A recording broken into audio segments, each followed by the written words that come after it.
My name is Wayne Pathman. I'm the managing partner at Pathman Lewis. I am also the chairman of the Miami Beach Chamber of Commerce and chairman of the Miami Sea Level Rise Committee. Well, obviously, the community changes over a period of years. I think the chamber, plays a role, especially for the business community. We have had a new outreach to the business community to be more engaged in the chamber and vice versa. Our three vice chairs, Robin Jacobs, Madeline Romanello, and Josh Levy, are tasked with meeting with business associations like Washington Avenue, Lincoln Road, Ocean Drive, and helped form the newly created Business Association of 41st Street to try to engage more business people in the activities that the chamber does, how the chamber can work for them, and how we can better develop better relationships throughout the city for important projects like things that we're dealing with related to Zika or dealing with issues related to sea level rise. Important projects like the development of the convention center, the redevelopment of Lincoln Road, to play a role in that and try to bring community together. I'm trying to be more proactive and engage more people and associations within the chamber and more outreach to bring people into the chamber so that we have a better understanding of what's going on in the community. They have a better understanding of what we're trying to do in the chamber. And in creating new programs. So we just started a Millennial Council, which has been very successful and had over 100 people attend the various meetings that they've had so far. Many businesses always are inquiring now, how do we get engaged with your Millennial Council? Because it's a target market for businesses. So that's been very productive. We also have a new stakeholders group where we invite business leaders and stakeholders to engage together on business issues, whether they be government issues or whether they be issues that deal with the city, like I said earlier, about like Zika and things like that. How does that affect our economy? Zika is coming around the corner again as we get into the mosquito season.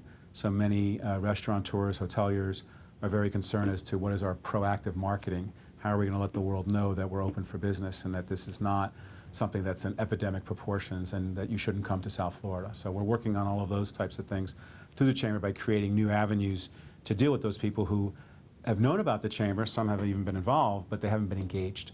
So I'm really trying to create more positive engagement with the chamber, taking the chamber in some different directions with some of the things that we do. We have had more outreach to businesses where we have sponsored events so that people get familiar with new businesses as well as existing businesses that are on Miami Beach. And we're very proactive in our education program, which we also think is important. It's something that I also want to see further outreach into the community so that the community knows that the chamber is very actively working with their children and helping schools become better. And the Miami Beach Commission, the city government, has been very proactive in helping us and working with us in that phase. We have held some regular forums dealing with the economic impact of sea level rise on businesses so that they get engaged and understand that this is something that's coming, something that the chamber is very active in and wants to inform them and educate them about. So I think the difference in at least my administration so far, which has only been a few months, has been more outreach, more engagement, and moving in some different directions to engage groups that have not particularly been engaged before in the chamber and letting them know what the chamber does. The prior chairperson, Michael Goldberg, sat on the Convention Center board and was very proactive in that. The chamber's been a big supporter of the renovation of the chamber. Unfortunately, one component that was important is the hotel, which did not get improved by the voters for a supermajority of 60%. I think that could have a negative impact if there's not a hotel. The convention center is vital to the economy of Miami Beach, but I think that one needs to be concerned about the budget for the convention center and how much money the city will be spending in terms of bonds, not only the actual bonds, but the interest that's paid and what is it going to cost. And then also see if they can reach out and with the chamber's help to the community and try to again see if there's a possibility of creating a hotel concept that will be connected to the convention center, which I think is very important. I think that the studies that the city has engaged in over the years have shown that a component for a hotel that's attached to the convention center is very important to attract the right conventions to Miami Beach. And so I think that's something that still needs to be done and relooked at. and the Chamber has been very supportive of the initiatives to try to maybe re-evaluate that situation and see how the Chamber can help the city obtain getting a hotel for the convention center. You know, I think water is going to be the biggest business the world has ever seen over the next 10 to 20 years, both potable water, irrigation, and how to deal with flooding and sea level rise.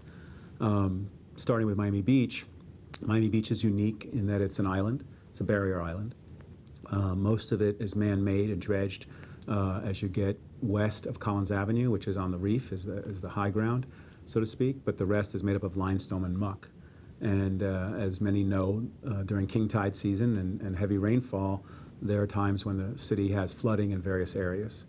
I think the city has made some great strides in dealing with that, with pump program, raising of roads, and continuing to explore other possibilities of how to combat or deal with finding mitigation solutions and resilience solutions. However, I don't think that the pump program is the answer. It's a mitigation process that is a temporary solution and is necessary in some areas where there's frequent flooding. But there's no guarantee that the pumps will be the ultimate solution. There's no guarantee that they will always work. The cost for the pump program, I think, will exceed the original budget once they put in all the pumps that they had talked about early on.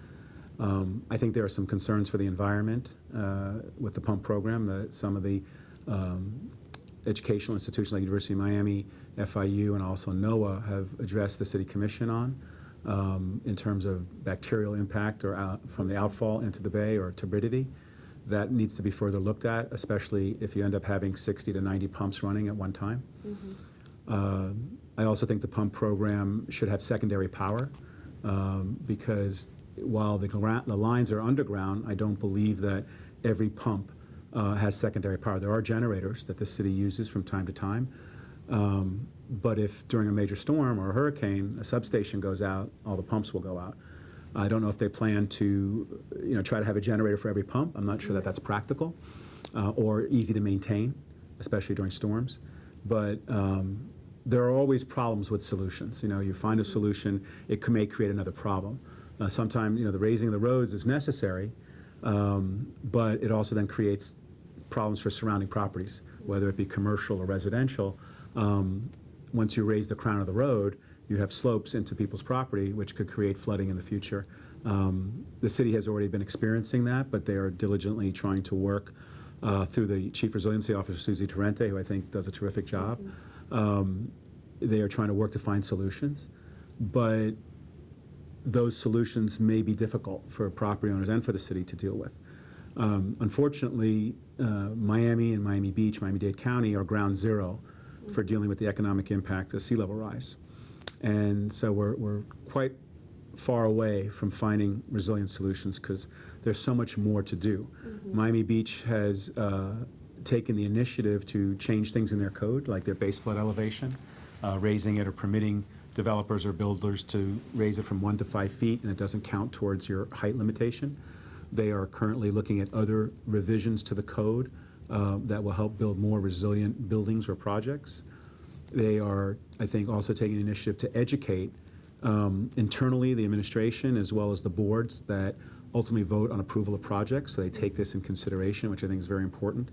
We're trying to do the same thing on the Miami side. As the chairman of the Sea Level Rise Committee, we have presented to the commission about hiring more staff, educating internally as well as the boards that approve projects, giving our committee, the Sea Level Rise Committee, opportunity to review capital projects, to comment on them, to make sure that they're resilient or find resilient solutions. We are also working with the planning department and its director to try to help change Miami 21, the current zoning code, to incorporate ideas that will be more resilient for development in the future. And also encouraging on both sides of the bay, through the chamber and through the committee, to engage the business community. If the business community is not engaged in the issue, it's not an issue that I think government can solve by itself. And business leaders need to be engaged, and there needs to be some, working together and finding solutions in adapting new zoning codes, or even potentially changing the building code in Florida to deal with these issues. But I don't think this is a government a loan issue or a development issue alone. And when I had the pleasure a couple years ago going to the Netherlands through the Chamber and the Dutch Consulate, one of the things I took back from being there, not only seeing what they're doing in terms of technology and development, but that they have these water boards that are comprised of business leaders, residents, and government officials. And it makes them more efficient in trying to get projects done. It's not necessarily always 100% smooth, but they certainly understand that if they don't deal with water there, they don't have a country.